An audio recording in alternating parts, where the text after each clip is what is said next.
The icy grip of Alaska holds secrets deeper than the permafrost itself. Secrets that whisper of forgotten civilizations, a technology beyond our wildest dreams, but something entirely else. Buckle up, history buffs and mystery seekers, because what you're about to see will rewrite everything you thought you knew. Imagine this.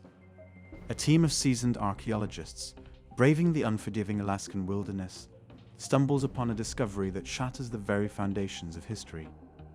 Not a forgotten village, not a dusty artifact, but something utterly, inexplicably strange. Something that defies logic, challenges our understanding of the past, and throws the doors wide open to a world of possibilities is both exciting and terrifying. There was an episode of Joe Rogan's show where John Reeves, owner of Fairbanks Gold Company, said something shocking.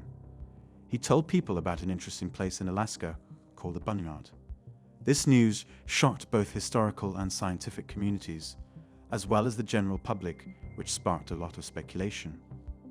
People say that the Bunyard is a strange and large place that is covered in mystery. It is in a remote part of Alaska, but no one knows exactly where it is. This adds to the mystery of its presence. The most important thing about the site is that it has a lot of old bones, mostly mammoth tusks. The Bunyard is a one-of-a-kind historical find because of how many and how close together the bones are. The Bunyard was found by accident by John Reeves' family 20 years ago while they were digging for minerals. What started out as a normal mining trip quickly turned into an amazing journey of discovery and growth. When two mammoth tusks were found by mistake, they led to more research, which led to the finding of a lot of different historical remains. A lot of different kinds of plants and animals lived in Alaska during the Ice Age, and the Bunyard is proof of that.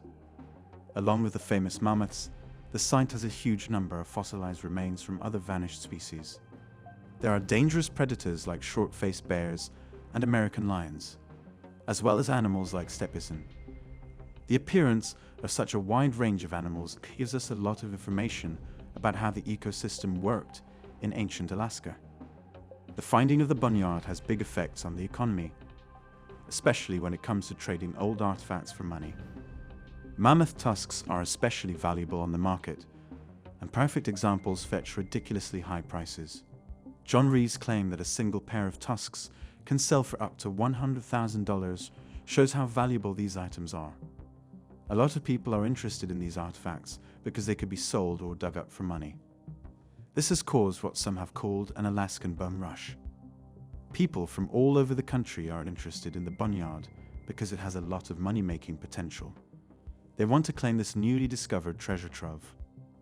Discovering the Bunyard in Alaska has led to a lot of talk about how this important historical find might affect the economy.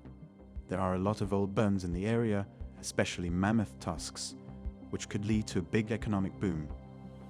The bones in the Bunyard could be worth billions of dollars altogether, since a single pair of well-preserved tusks can sell for up to $100,000.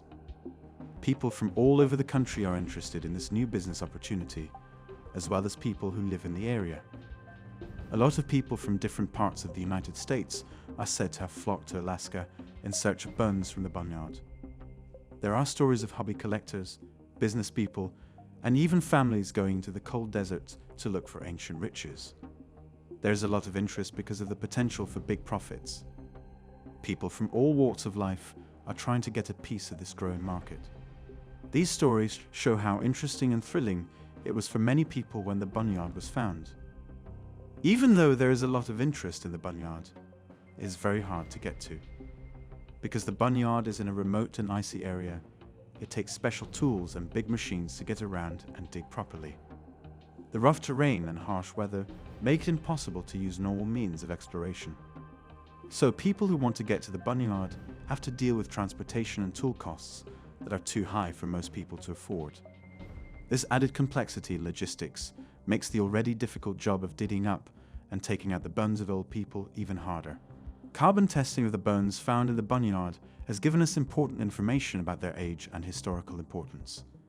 The bones are thought to be from at least 190 to 200 years ago, which puts them in the late 18th century to early 19th century time period. This time frame is during a time when there was a lot of activity in the area. which makes me wonder what part native people and early settlers played in collecting and treating the bones. The exact date of the bones adds another layer of interest to the ongoing search for where they came from and what they mean. More study of the bones has found strong proof that they were treated by humans so that they could be used as artifacts. The structure and makeup of the bones show signs of intentional change, such as the removal of marrow and other changes that would be expected from human manipulation. This proof goes against what most people think about how bones naturally stay in good shape over time. It also brings up interesting questions about the cultural practices and goals of the people who lived in the area hundreds of years ago. The American Museum of Natural History in New York City strongly denied that mammoth teeth had been dumped into the East River. Kendra Snyder, speaking for the museum, denied having any knowledge of or role in these events. Snyder made it abundantly clear that there are no records or papers to support John Reeves' claims. The museum has taken a stand to separate itself from Reeves' claims, hoping to avoid any connection with the things she says happened. The American Museum of Natural History's refusal makes people doubt Reeves' claims and the truth of the accusations.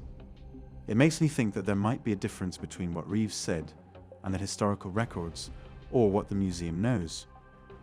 The American Museum of Natural History said no, but Bob Sattler from the Tanana Chiefs meeting in Fairbanks says that John Reeves' claims are true.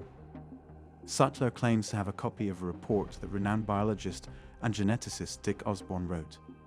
This report might show that mammoth teeth were dumped into the East River. Sattler's claim, which offers an alternative viewpoint, calls into question the museum's rejection. He stands behind Osborne's story and says that the draft report is a true account of what happened. Sattler's backing gives Reeves' claims more weight and makes it more likely that there is written evidence to back them up. In the discussion about the alleged dumping of mammoth tusks, the mention of a draft report by Dick Osborne is significant evidence. Bob Sattler says that this written report is Osborne's first attempt to write a complete book about fossil hunting in the Fairbanks mine area. The written report describes what happened around the supposed dumping of mammoth tusks into the East River, which could be proof to back John Reeves' claims. Sattler says that Osborne would have known about the claimed dumping because he had direct experience with the fossils and how they were thrown away. Pat Druckenmiller is a vertebrate paleontologist and the head of the Museum of the North at the University of Alaska Fairbanks. He is skeptical about the claims that mammoth tusks were dumped. Druckenmiller doesn't believe the claim that Ice Age bones from Alaska were dumped into the East River. He stresses that strong proof is needed before believing such claims. Druckenmiller's doubt adds a critical point of view that questions the truth of Reeves' claims and the supposed proof that backs them up. Since Druckenmiller is a well-known and respected paleontologist, his view is worth considering. It shows how important it is to carefully examine claims that seem too good to be true. Also, Druckenmiller says that the bottom of the river should be thoroughly explored to find proof of the claimed dumping. His doubts show how complicated the matter is and how strong proof is needed to draw any conclusions about how mammoth tusks were thrown away in the past. If you found this video as captivating as we did, don't forget to like, share, and subscribe for more fascinating explorations into the unexplained phenomena of our world.